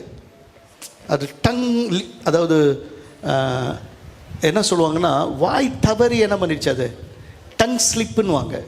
வாய் தவறி என்ன பண்ணிடுச்சு இப்போ நான் பேசும்போது கூட சில சமயத்தில் டக்குன்னு வந்திருக்கிறத நான் பார்த்துருக்கேன். அப்புறம் எப்படியோ சமாளிச்சுக்குவேன்.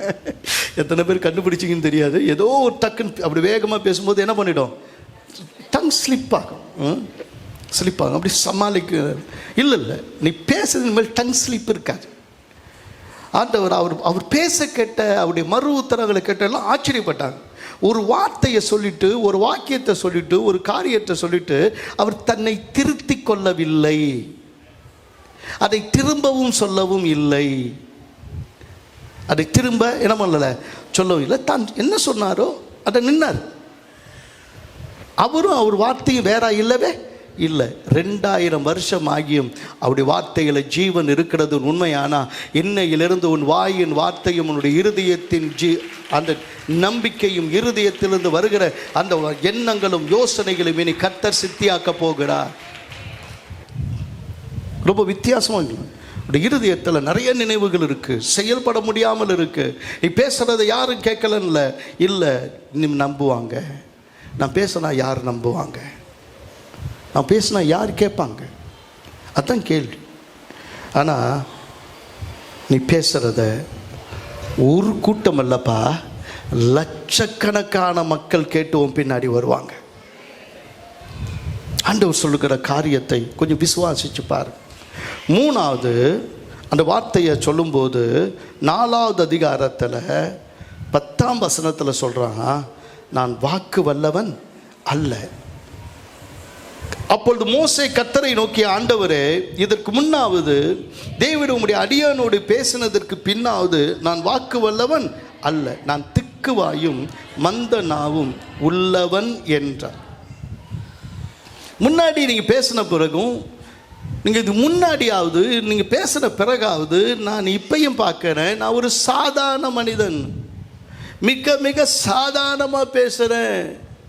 எனக்கு பழைய வாழ்க்கையில் இருந்த எதுவுமே எனக்கு நினைப்பில்லை. ரைட்டு, அதனால தான் நீ புதிய மனுஷனாக இருக்கிற. நீ பேசுகிறது நீ புதுசாக இருக்கும், நீ சிந்திக்கிறது புதுசாக இருக்கும். ஆனால் நான் உன்னோடு இருப்பேன், அவ்வளோதான். அல்லேலூயா. கர்த்தர் உன்னோடு இருந்தா உன் வாயின் வார்த்தைகளும் உடைய இருதயத்தின் தியானத்தையும் கர்த்தர் ஆசீர்வதிப்பார். மீண்டும் கைத்தட்டி ஆமேன்னு சொல்லுங்க. கர்த்தர் உன்னோடு இருந்தார். நான் திக்குவா இல்லை, நான் பயப்பட. ஏன் திக்குகிறாங்க தெரியுமா? ஏன் திக்குறாங்க? பயம். அந்த பயத்திலிருந்து வெளியே வர முடியல. நீ பயப்பட மாட்ட, நீ கலங்க மாட்ட. நீதிமான் நித்திய கீர்த்தி உள்ளவன். நீதிமான் சிங்கத்தை போல தைரியமான. சொல்லுங்க, நீதிமான் எப்படிப்பட்டவன்? சிங்கத்தை போல தைரியமானவன். ஆமேன்னு சொல்லுங்க. நல்லா கை வைத்து ஆமேன்னு சொல்லுங்க பார்ப்போம். அல்லேலூயா. சிங்கம் மாதிரி சொல்லுங்கப்பா. அல்லேலூயா. தைரியம் வேணும், நீ பயப்பட மாட்ட. கர்த்தருக்கு ஸ்தோத்திரம் உண்டாகட்டும். 4வது அவன் சொன்ன காரியம் என்ன தெரியுமா? 13ஆம் வசனத்தில், அதற்கு அவன், ஆண்டவரே, நீர் அனுப்ப சித்தமாக இருக்கிற யாரையாகிலும் அனுப்பும். எவ்வளோ பெரிய ஆண்டவர் உன் மேலே நம்பிக்கை வச்சு இன்னைக்கு காலையில் உன்னோடு கூட பேசிகிட்டு இருக்கிறார். எல்லாத்தையும் கேட்டுட்டு, ஆண்டவரே, நான் அவங்கள்ட்ட பேசுறதுக்கு எனக்கு தகுதி இல்லை, இவங்கள்ட்ட பேசுறதுக்கு எனக்கு தகுதி இல்லை, நான் யார் இடத்துல போய் நிற்கிறதுக்கு எனக்கு தகுதி இல்லை அப்படின்லாம் நீ சொல்லாத. உன்னை அனுப்புகிறவர் நான் அல்லவா? ஆமே, உன்னை அனுப்புகிறவர் நான் அல்லவா? அப்ப இந்த மனுஷன் இப்படி சொல்லும்போது, இதே மனுஷனை தானே பார்வோனுக்கு முன்னாடி அன்னைக்கு இருந்த பேரரசு என்பதே இன்னைக்கு அமெரிக்கா இருக்கிறது போல, இன்னைக்கு ரஷ்யா இருக்கிறது போல, அன்னைக்கு இருந்த மாபெரும் பேரரசு என்பது எகிப்து தான்.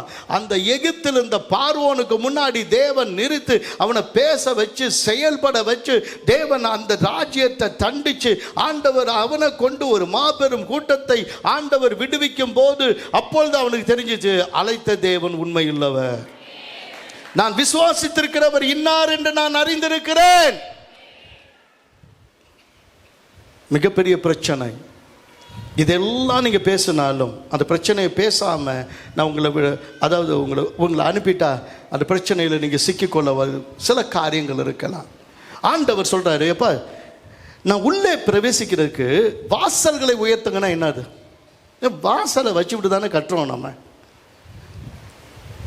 நிறைய வீடுகளில் இப்போ இல்லை, கொஞ்சம் காலத்துக்கு முன்னாடி ஒரு 20 வருஷம் 30 வருஷத்துக்கு முன்னாடி பார்த்தீங்கன்னா அது என்ன சாங்கியமோ சம்பிரதாயமோ தெரியாது, இது வரைக்கும் தான் இருக்கும். நான் ஏன் இவ்வளோ குள்ளமாக போனேன்னா, போன இடத்தெல்லாம் இடிச்சுக்கிட்டேன், இடிச்சு இப்படி வந்துட்டேன்னு நினைக்கிறேன். எனக்கு அவங்களுடைய அந்த இது என்னன்னா, அது அந்த நிலக்காலுக்குள்ளே உள்ளே வரணும்னா அது எப்படி தான் வரணுமா? அது இக்குழுங்களை வச்சுட்டு அப்படி தவழ்ந்துக்கிட்டே வரலாம்.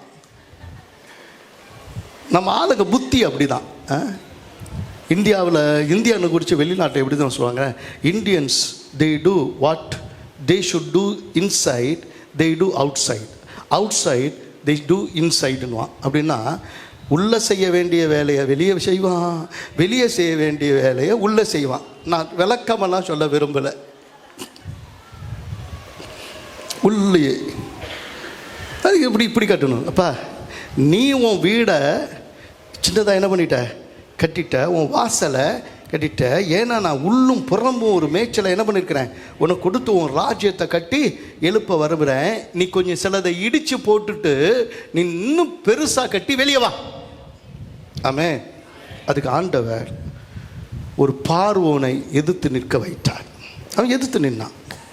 அவன் கொஞ்சம் பிரச்சனைகளை அதிகமாக சொல்லி பிரச்சனையை மேலே பிரச்சனையை காண்பிச்சு, நீங்கள் வாசித்து பாருங்கள் 8வது அதிகாரத்தில், அதே 8வது அதிகாரத்தில் 24ஆம் வசனத்தை வாசிக்கும்போது, இது யாத்திராகமம் 8வது அதிகாரம்,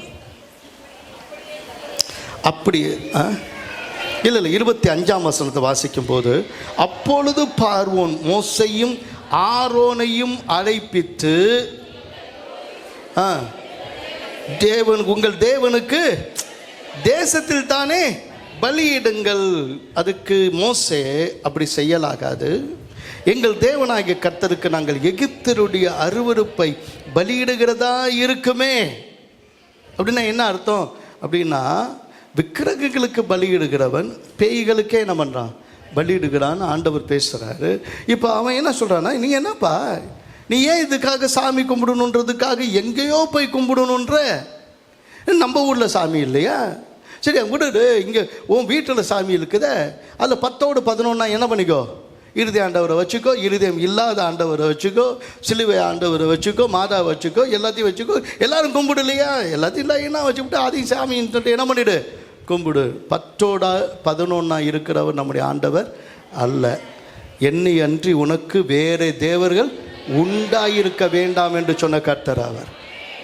அல்லேலூயா. கர்த்தருக்கு ஸ்தோத்திரம். அவரோடு கூட ஒப்பிடத்தக்க யாரும் அவருக்கு கிடையாது. ஆனால் அவன் என்ன சொல்கிறான், ஏன்னா இதோட கூட சேர்த்து வச்சு கும்பிட்டுக்கோ, நீ எதுக்கு அதுக்கு போகணும்? அல்லேலியாவுக்கு போனால் தானே உனக்கு பிரச்சனை. ஜாதி சர்டிஃபிகேட் தர மாட்டேன்றான், சொல்லிட்டு எழுதி கொடு, கிறிஸ்தவனை எழுதி கொடு. என் பிள்ளைகளுடைய சர்டிஃபிகேட்டில் ஜாதி போட மாட்டேன், கிறிஸ்டியன் தான் எழுதுனேன். ஏன்னா எங்கே போனாலும் ஜாதி போடும்போது கிறிஸ்டியன் தான். நீ ஏற்றுக்கிட்டா ஏற்றுக்க, ஏற்றுக்கல இல்லை உனக்கு அந்த தரமான பரலோகத்தே தர ஒரு ஆண்டவர் என்னோட இருக்கிறார். நீ தரலன்னா போயிட்டே இரு. ஆமே. அல்லேலூயா. கர்த்தருக்கு ஸ்தோத்திரம். என்ன குறைஞ்சிச்சு எனக்கு, என்ன குறைஞ்சிச்சு எனக்கு? தேவனுக்கு 200, எனக்கு இன்றைக்கி நினைக்கிறேன் 321 பேர் எம்டெக் முடித்தவன், பிடெக் முடித்தவன், அவ்வளோ பேரும் எக்ஸாம் எழுதுனாங்க. அந்த எக்ஸாமில் நான் எனக்கு இங்கி பிங்கி பாங்கி தான் தெரிஞ்சிச்சு.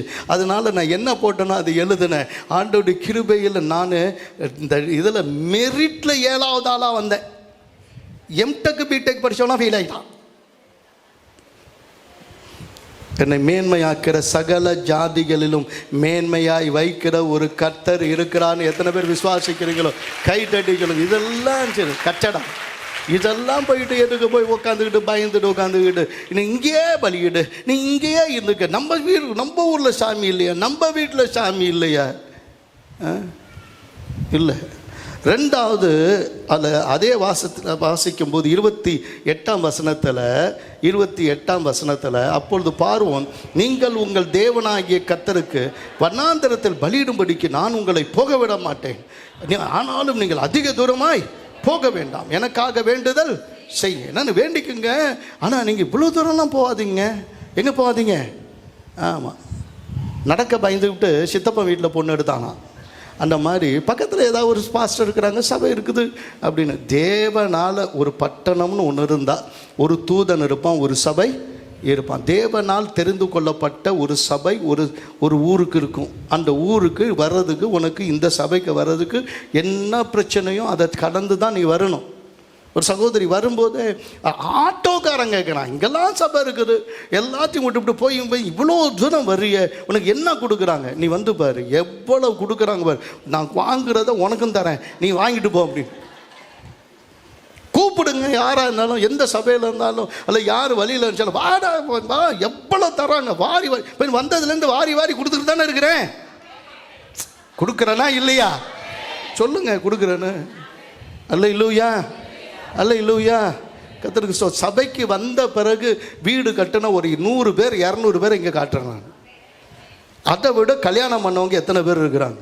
அதை விட பிள்ளை குட்டி குத்து கடகடன்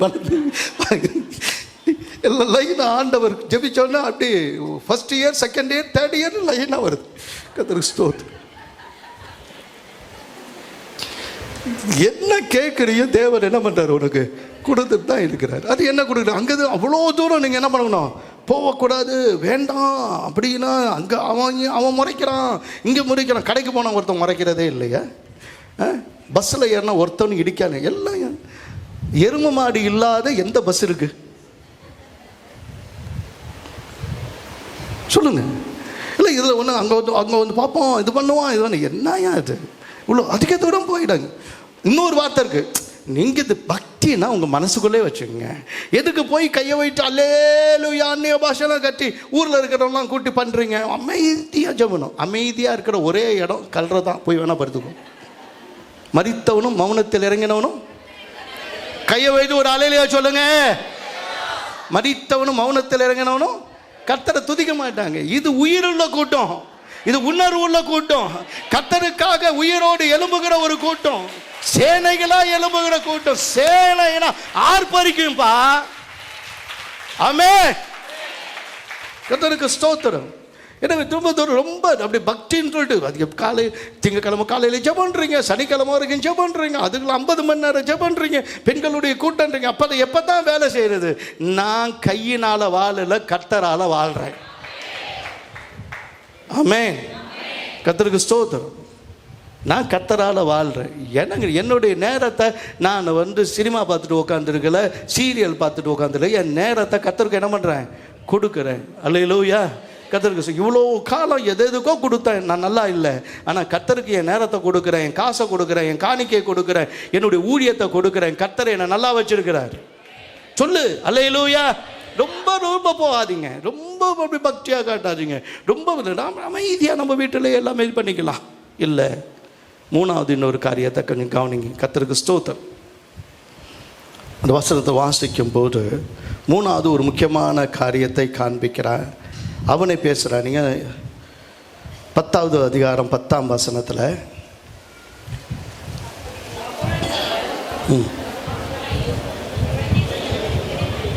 அப்பொழுது அவன், நான் உங்களையும் உங்கள் குழந்தைகளையும் எப்படி விடுவேனோ அப்படியே கர்த்தர் உங்களோடு இருப்பாராக. எச்சரிக்கையாயிருங்கள், உங்களுக்கு பொல்லாப்பு நேரிடும்.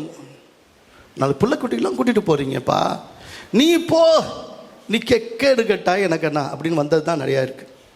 அது பிள்ளையெல்லாம் கொண்டு போகாத. நாளைக்கு அதுக்கு ஒரு கல்யாணம் பண்ணி வைக்கணும், நாளைக்கு ஒரு கல்யாணம் பண்ணி வைக்கணும். அதனால் இப்பயே 3 வயசு பிள்ளைங்களை கூட்டு வரும்போது மாமக்காரனை பார்த்து வச்சுருக்கிறோம்.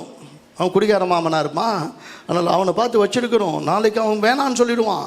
3 வயசு பிள்ளைங்க ஞானஸ்தானம் கொடுத்துடாத, பத்திரமா வச்சுக்கோ. ஞானஸ்தானம் கொடுத்துட்டு அப்புறமா கல்யாணம் பண்ணி வைக்க முடியாது. அதில் நிறையா பேர் என்ன ஞானமாக வாழ்கிறாங்க. ஒரு ஞானஸ்தானம் பெறாமல் பரலோகமே போக முடியாதுப்பா. பரிசுத்தத்தினுடைய முதற்படியே நான் பாவத்தை விட்டேன், இயேசுவை என்ன பண்ணிக்கிறேன், அதுதான் ஞானஸ்தானம். அதையே பண்ண மாட்டேன் அப்படின்னு ஒரு கூட்டம் நிற்குது. ஏன் அப்படின்னா அதுலேயும் இந்த கத்தோலிக்கர்கள் இருக்கிறாங்க பாருங்க, ரொம்ப சர்வ ஞானிகள். அவங்களுக்கு இது பாரு, ரொம்ப போய் எல்லாத்தையும் காண்பிச்சு பிள்ளைங்களெல்லாம் கொண்டு போயிட்டீங்கன்னா நாளைக்கு கல்ற தர மாட்டான். நாளைக்கு சாகும்போது உன்னை அடக்கம் பண்ணணும்னா உன் பிள்ளைங்க தான் அடக்கம் பண்ணணும். அப்போ எங்கள் அப்பா தான் போனார், நான் போகல அப்படின்னு உன் பிள்ளை சொல்லணும். அப்போ வந்து சாமியார் கொடுத்துருவார். சாமியார் சாவியை கொடுத்தான்னா நேராக பரலோகத்தை திறந்துட்டு நீ என்ன பண்ணிடலாம், உள்ளே போயிடலாம். அந்த சாமியாரே பரலோகத்துக்கு போக மாட்டார். போப்பு செத்து விட்டாருங்க. செத்து எத்தனை வருஷம் ஆச்சுங்க? அவருக்கு இப்போ தான் பூசை வைக்கிறான். என்ன பூசைன்னா, அந்த அச்சஸ்ட இந்த போப்பாண்டவர் இறந்துட்டார், அவர் என்ன பண்ணணும், பரலோகத்துக்கு போகணும் அப்படின்னோன்னா எல்லாரும் ஆமீன் எல்லோரும் என்ன பண்ணுறாங்க. அதுவும் எனக்கு தெரிஞ்சு என் சின்ன பிள்ளைகளிருந்து அதே போப்பை பற்றியே சொல்லிட்டு இன்னும் அந்த போப்பே பரலோகத்துக்கு போகலை. இவர் கொடுக்குற சாவி வச்சுட்டு நேராக பரலோகம் போயிடுவீங்களா? என்ன ஞானிங்களப்பா. கொஞ்சம் கத்தோலிக்கர்கள் மனம் திரும்புங்க. நானே வழின்னா அவர் ஒருத்தர் தான் வழி, அவர் தான் சத்தியம், அவர் தான் நித்திய ஜீவன். ஆதாம உண்டாக்கினதும் அவரு தான், மோசையை அடக்கம் பண்ணதும் அவர் தான். அல்லேலூயா. ஈசாக்குக்கு பொண்ணை தேடி வச்சு கல்யாணம் பண்ணி வச்சதும் அவர் தான். கர்த்தருக்கு ஸ்தோத்திரம். முதல்ல உடை தச்சு கொடுத்த டெய்லரும் அவர் தான். ஆப்ரேஷன் பண்ணி உன்னை உண்டாக்கினவர் அவர் தான். குழந்தை பெறும்போது பக்கத்துலேருந்து பாதுகாத்து குழந்தை பெற்றெடுக்க உதவி செஞ்ச நல்ல தகப்பனும் தாதியும் அவர் தான். அல்லேலூயா. அவரே உன் இரட்சகரும் ஆனார். ஆமென். ஒன்று வாசனம் வாசித்து எனக்கு ஆச்சரியமாக இருந்தது. உன்னை ரட்சிப்பதற்காகவும் உன்னை காக்கவும் நான் உன்னோடு இருக்கிறேன். உன்னை ரட்சிப்பதற்காகவும் உன்னை காக்கவும் நான் உன்னோடு இருக்கிறேன். அப்போ கர்த்தர் மேலே உன்னுடைய விசுவாசம் என்ன? ரட்சிக்க மட்டும்தான் கொடுப்பாரா? உன்னை காக்க மாட்டாரா? இது ரெண்டுக்கு இடையில ஏன் வாழ்ந்துட்டு இருக்கிற? பிள்ளைகளை வேணாம். இன்னும் ஒரு வேடிக்கை, ஒரு அந்த காரியத்தை சொல்லிவிட்டு நான் முடிக்கிறேன். கர்த்தருக்கு ஸ்தோத்திரம். ஆனால் இப்போ அதே 24ஆம் வசனத்தில் வாசிக்கும் போது, அதே 24ஆம் வசனத்தில் வாசிக்கும்போது, அப்போ பார்வோன் சொல்கிறான், அதே 10ஆம் அதிகாரம், யாத்தாரம் 10ஆம் அதிகாரம் 24ஆம் வசனம். அப்போ பார்வோன் மோசையை அழைப்பித்து, நீங்கள் போய் கர்த்தருக்கு என்ன பண்ணுங்க? போங்க. உங்களை ஒருத்தனும் மாற்ற முடியாது. நீ எக்கேடு கேட்டு போறியா? போ. இப்படி சொல், எக்கேடு கேட்டு போறியா? போ. ஆனால் உங்கள் ஆடுகளும் உங்கள் மாடுகளும் மாற்றிடம் நிறுத்தப்பட வேண்டும். உங்கள் குழந்தைகள் கூட என்ன பண்ணலாம்? உங்களோடு போகலாம். நீ பாட்டுக்கு அந்த பாஸ்டர் கேட்குறாருன்னு பொருத்தனன்ற, தசம்பாகன்ற, மிஷினரி காணிக்கின்ற, காரைக்கால் பசியிலா காரைக்கால்னா எதையோ சொல்லி அந்த ஆள் பிடுங்கி இப்போ அவர் 74 கிலோ இருக்கிறேன், 74 கிலோவுக்கு ஏறி இப்போ கொளுத்து போயிருக்கிறார். அவருக்கே கொடுக்குறதுக்கு நீ போயிட்டு இருக்கிற. அவருக்கே கொடுக்குறதுக்கு என்ன பண்ணிட்டு இருக்கிற? போயிட்டு இருக்கிற. நான் பாரு, நான் எப்படோ கஷ்டப்பட்டு சேர்த்து பக்கத்தில் இருக்கிற சாராய கடைக்காரனை பணக்காரனாக்கியிருக்கிறேன், பார் வச்சிருக்கேன் பணக்காரனாக்கியிருக்கிறேன், இந்த ஆளுகிட்ட போய் கொடுத்துட்டு இருக்கிற அப்படின்னு சொல்கிற நல்ல ஆட்கள். அது கேட்குறதுக்கு நிறையா பேர் இருக்குது. அதனால் நம்ம ஆளுங்க வரும்போது எல்லா பெரிய காசையும் எங்கே வச்சிடுறது? வீட்டில் பத்திரமாக வச்சு அந்த பாக்கெட்டுக்குள்ளே எட்டி பார்த்து எவ்வளோலாம் சில்லறை இருக்குதோ அது மட்டும் பரவாயில்ல, காணிக்கைக்கு என்ன இருக்குது, யார் பக்கத்தில் வந்தாலும் யாரும் பக்கத்தில் பார்த்துட்டு, நம்ம ஆளுங்க காணிக்கை போடும்போது ஒரு ஆள் கூட அப்படி திறந்து அப்படி பார்த்து அப்படி பஸ்ஸுலேருந்து அப்படி எடுத்து அப்படி போடுறதெல்லாம் கிடையாது. இந்த உள்ளே விட்டு அப்படி இந்த சுருட்டு கடையில், அதை பீடி கடையில் சுற்றுவான் பார்த்தீங்களா, அந்த மாதிரி சுற்றி போடுற ஆட்கள் இவன். இந்த நல்லா கவனிங்க, உங்கள் ஆடுகளும் மாடுகளும். ஒரு ஆடு என்ன வேலை? ஒரு மாடு என்ன வேலை?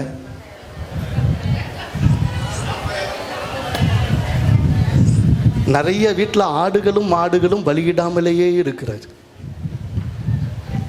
ஆனால் நல்லா கவனிங்க, சரி, இதுக்காக தான் காத்திருந்தார் போல கவர்.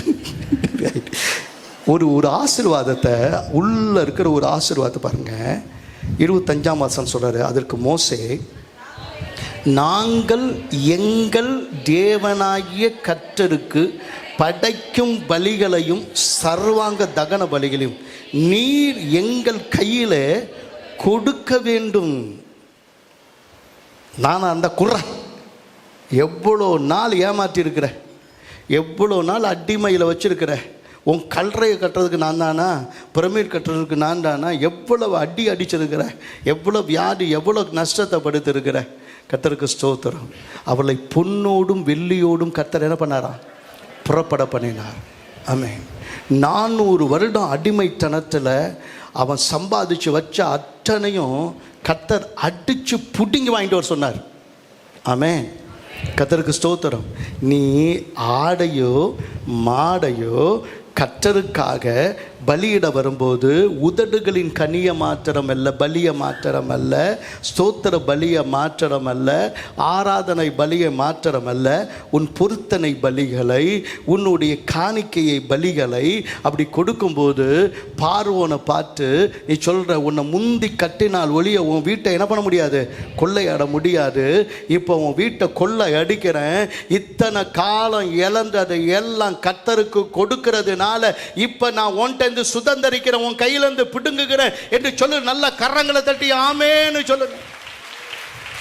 நீ கொடுக்க கொடுக்க அவன் ராஜ்யம் கொள்ளையாகுது. அதனால தான் வேணான்றான். நான் சொல்றது உங்களுக்கு புரியுதா? நீ கொடுக்க கொடுக்க, நீங்கள் கொடுக்கறத நிறுத்துங்க, எல்லாம் கொடுக்கறத கம்ப்ளீட்டாக நிறுத்துங்க. இந்த சபை நடக்காமல் போயிடுமா? கொஞ்சம் கவனிங்க. உங்கள் காசு என்னைக்காவது எத்தனை நல்ல காரியத்துக்கு போயிருக்கு. இன்றைக்கி ஒரு காணிக்கை இன்றைக்கு ஊழியங்களுக்கு போகுது, இன்றைக்கி மிஷனரிகளுக்கு போகுது, ஏழைகளுக்கு போகுது, சபைகள் கட்டப்படுது, ஒருத்தவங்க வியாதிப்பட்டால் உதவி போகுது, ஆக்சிடெண்ட் ஆனால் உதவிக்கு போகுது, படிக்க வைக்கிறதுக்கு போகுது, எத்தனை காரியங்களுக்கு போகுது. கர்த்தருக்கு ஸ்தோத்திரம். நான் சாப்பிட்றேன், ரைட்டுங்க, நான் எத்தனை இட்லி சாப்பிட்றேன்னு நினைக்கிறீங்க? எங்கள் வீட்டில் மட்டனே போட மாட்டுறாங்க. இருக்கிற கொழுப்பு போதும் சாப்பிட்றேன். எனக்கு மீன் பிடிக்காது, மீன் சாப்பிட மாட்டேன், கறி சாப்பிட மாட்டேன். சாப்பிட்றான். கர்த்தருக்கு ஸ்தோத்திரம். நீங்கள் சாப்பிட்றீங்களா, நான் சாப்பிட்றேன்னா? ஓப்பனாக சொல்லுங்கள். நீங்கள் எத்தனையோ பரோட்டா வச்சு சாப்பிடும்போது நான் பார்த்துட்டே தான் இருப்பேன். இத்தனை பரோட்டா எப்படா உள்ளே போகுது? என்னால் ஒரு பரோட்டாவுக்கு மேலே சாப்பிட முடியல. ஒரு பரோட்டா 2 பரோட்டா மேலே என்ன பண்ணுவில்ல, அதிகபட்சம் 2 பரோட்டா மேலே சாப்பிட முடியல. நீ எத்தனை பரோட்டா சாப்பிட்ற? கர்த்தருக்கு ஸ்தோத்திரம். நீ உடுத்துற மாதிரி தானே நானும் உடுத்துறேன். அல்லேலூயா. கர்த்தருக்கு ஸ்தோத்திரம். ஒரே ஒரு நாள் என்னுடைய பயணத்தை வந்து பாருங்கள், அப்புறம் ஏந்திரிக்க மாட்டீங்க. ஒரு ஊழியக்காரர் என்னோட கூட வந்தார், மணிப்பூர்லேருந்து. ஒரு பெரிய, இனிமேல் வின்சன் இப்படி பாதையில் கொண்டு வரான். அண்ணா 6 மாதமாக இந்த பாதையில் தான் வரேன், இனிமேல் உன்னோட நான் வரவே மாட்டேன். அந்த பாதைகள்லாம் கடந்து தான் நாங்கள் என்ன பண்ணுறோம், ஊழியம் செஞ்சுட்ருக்கோம். ஆனால் நீ கொடுக்குற காணிக்கை, நீ கொடுக்குற பொருத்தனை, நீ பண்ணுற பொருத்தனை என்ன பண்ணுன்னா, அது ஆடுகள், அது மாடுகள்.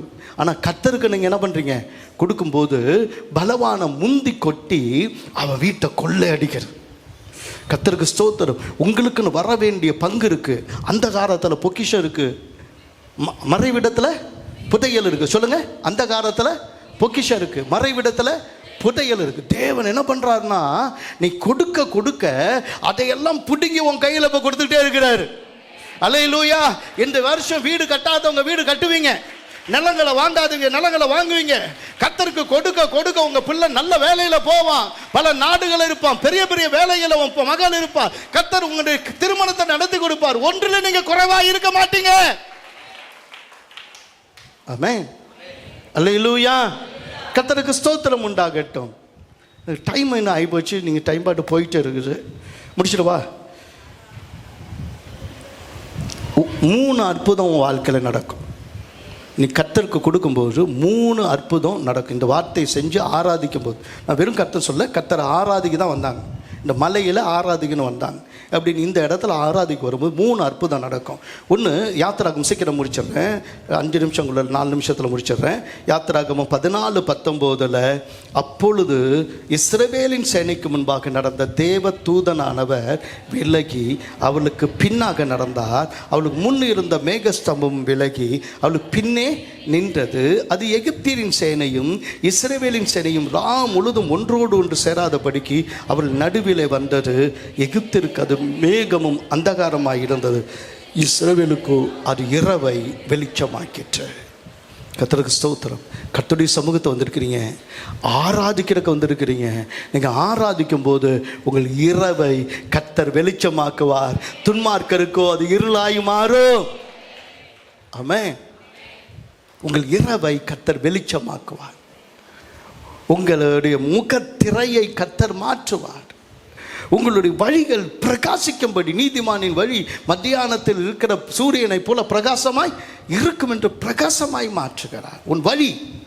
நான் டெய்லி இப்போல்லாம் ஆண்டவர்கிட்ட கேட்குறது, ஆண்டவரை இன்னைக்கு நான் நடக்க வேண்டிய வழியில் என்ன நடத்தும். இப்போ நான் வித்தியாசமாக நிறைய ஜெபம் வருது எனக்கு. அதில் ஒன்று, ஆண்டவரை இன்னைக்கு நான் நடக்க வேண்டிய வழியில் என்ன பண்ணுங்க, நடத்துங்க. அன்றன்றுள்ள ஆகாரத்தை இப்போல்லாம் கேட்கறது இல்லை, நடத்த வேண்டிய வழியில் நான் நல்லா நடத்துங்க. அந்த வழி வெளிச்சமாக இருக்கும்.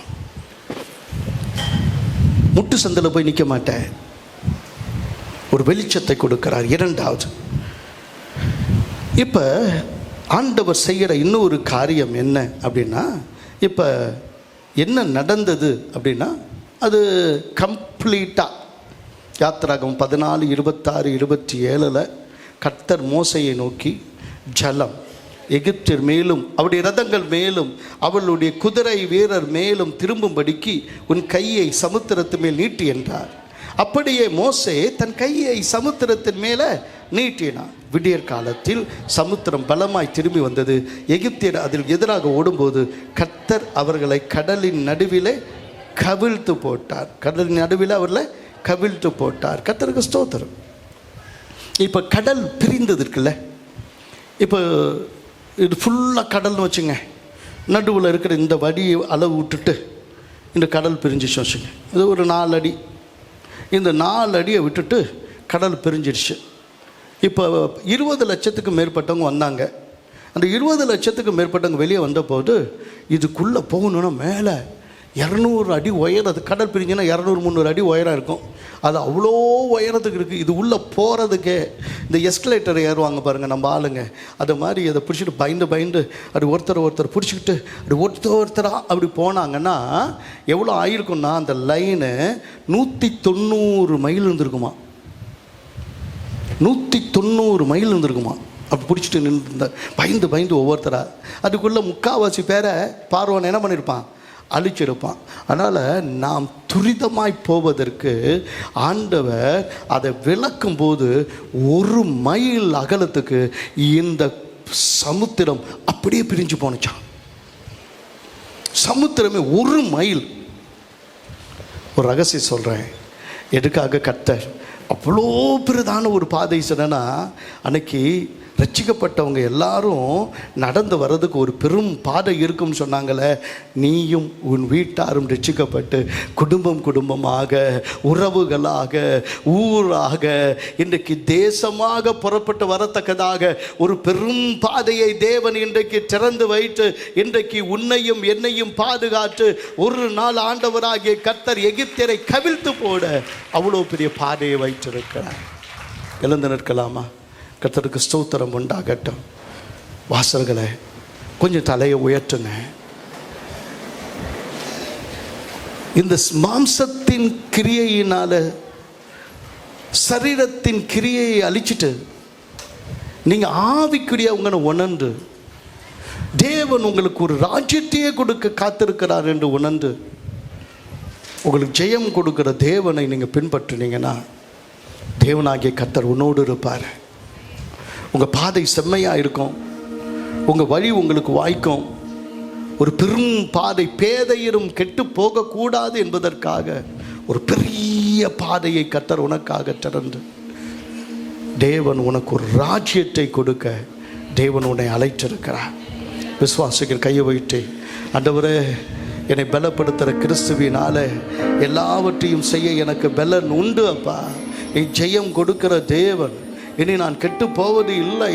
தேவனாகிய கர்த்தர் ஒரு பெரும் பாதையை, ஆசீர்வாதத்தின் பாதையை எனக்கு திறந்திருக்கிறேன். தேவனாகிய கர்த்தர் எனக்கு சொந்தம்னு ஒரு ஆடு கூட இல்லையே என்று நிறைந்த மோசையை லட்சமான பேரை வழிநடத்த ஒரு தலைவனாக கர்த்தர் ஆண்டவரே அவனை சேனை தலைவனாக கொண்டு வந்தது போலவே தேவனாகிய கர்த்தர் இன்றைக்கு என் பேரை சொல்லி அழைத்திருக்கிறேன். நான் தேவனால் உண்டானவன், ஏதோ ஒரு வீட்டுக்காக வரல. என்னை கொண்டு ஒரு ராஜ்யத்தை கட்ட தேவன் நீ நல்லவராய் இருக்கிறீர். ஆண்டவரே வெற்றி கொடியை கர்த்தரின் வாழ்க்கையிலே வைக்கிறீர். நீ ஜெயம் தருகிறதற்காக உமக்கு ஸ்தோத்திரம்.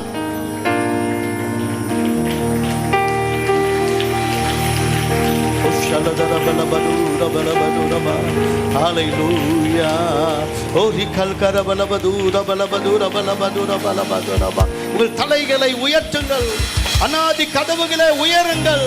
மகிமையின் ராஜா இப்பொழுது உட்பிரவேசிப்பார். உனக்குள்ளே வரும்போது உன் மகிமை பெரிதாயிருக்கும், உன் நினைவுகள் பெரிதாயிருக்கும், உன் யோசனைகள் பெரிதாயிருக்கும், உன் காரியங்கள் பெரிதாயிருக்கும், உன்னுடைய வாழ்க்கை பெரிதாயிருக்கும், உன் நன்மை பெரிதாயிருக்கும். உன்னை கொண்டு ராஜ்யத்தை கட்டுகிற கர்த்தர் உன் நடுவில் இருக்கிறார். ஜெயம் கொடுக்கும் தேவனுக்கு கோடி கோடி ஸ்தோத்திரம்.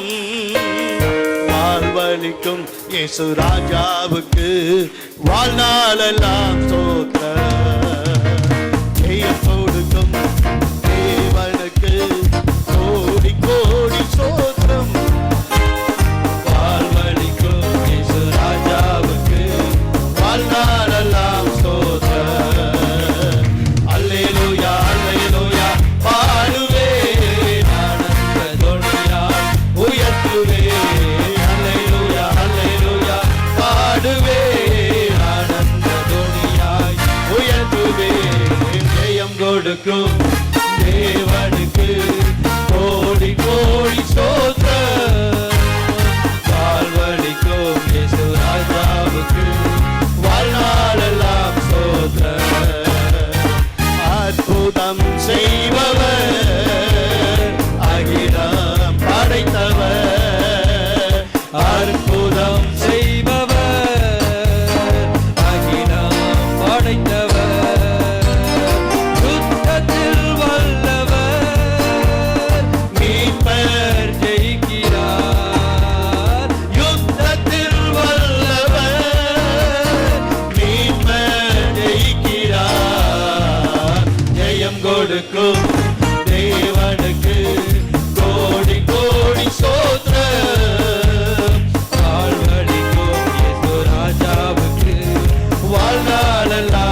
நடத்துவார். ஜெயம் கொடுக்கும் தேவனுக்கு கோடி கோடி ஸ்தோத்திரம். வாழ்வழிக்கும் இயேசு ராஜாவுக்கு வாழ்நாளெல்லாம் ஸ்தோத்திரம். வாசல்களே உங்கள் தலைகளை உயர்த்துங்கள், அநாதி கதவுகளே உயருங்கள். மகிமையின் ராஜா உட்பிரவேசிப்பார். யார் இந்த மகிமையின் ராஜா? அவர் சேனைகளின் கர்த்தரானவர். அவர் மகிமையின் ராஜாவாய் உன் நடுவே உன்னோடு வந்து உன் வீட்டிலே தங்கி உன்னை ஆசீர்வதிக்க விரும்புகிறார். கரங்களை தட்டி வரவேற்போமா? ஓ ஷபபபபப ஓ ரிகலதரபலபரப. மகிமையின் ராஜா உள்ளே பிரவேசிப்பதற்கு உள்ளே திறக்கிறோம், உள்ளத்தை திறக்கிறோம், எங்கள் இல்லத்தை திறக்கிறோம். தேவன் மகிமையின் ராஜாவாய் எங்கள் வாழ்க்கையிலே வெளிப்பட்டு உன்னை ராஜ்யத்தை கட்டுவீரார். பலத்த கிரியைகளை உடைய பிள்ளைகள் மூலமாக செய்து இன்றிலிருந்து அவருடைய ஞானம், அவருடைய அறிவு, அவருடைய வளர்ச்சி, அவருடைய மேன்மை, அவருடைய சொத்து, அவருடைய சுதந்திரம், அவருடைய எதிர்காலம், அவருடைய நம்பிக்கை பெரிதாய் இருப்பதாக, அவருடைய மகிழ்ச்சி பெரிதாய் இருப்பதாக, அவருடைய ஊழியம் பெரிதாய் இருப்பதாக, அவருடைய ஆசீர்வாதங்கள் பெரிதாய் இருப்பதாக இயேசு கிறிஸ்துவின் பெயரால் கேட்கிறோம் பிதாவே, ஆமென். என் ஆத்துமாவே கர்த்தரை ஸ்தோத்தரி, என் முழுமே கர்த்தருடைய பரிசுத்த நாமத்தை ஸ்தோத்தரி. என் ஆத்துமாவே கர்த்தரை ஸ்தோத்தரி, கர்த்தர் செய்த சகல உபகாரங்களையும் மறவாதே.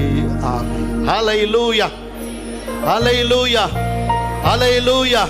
கர்த்தராகிய இயேசு கிறிஸ்துவின் கிருபையும் பிதாவாகிய தேவனுடைய அன்பும் பரிசுத்த ஆவியானுடைய அந்நியோன்ய ஐக்கியம் உங்கள் அனைவரோடும் அதை விசுவாசிக்கிற யாவரோடும் என்றென்றும் நிலைத்திருப்பதாக. ஆமென். கர்த்தர் உங்களை ஆசீர்வதிப்பாராக. மகிமையின் ராஜா உங்களோடு கூட இருப்பார். ஆமென்.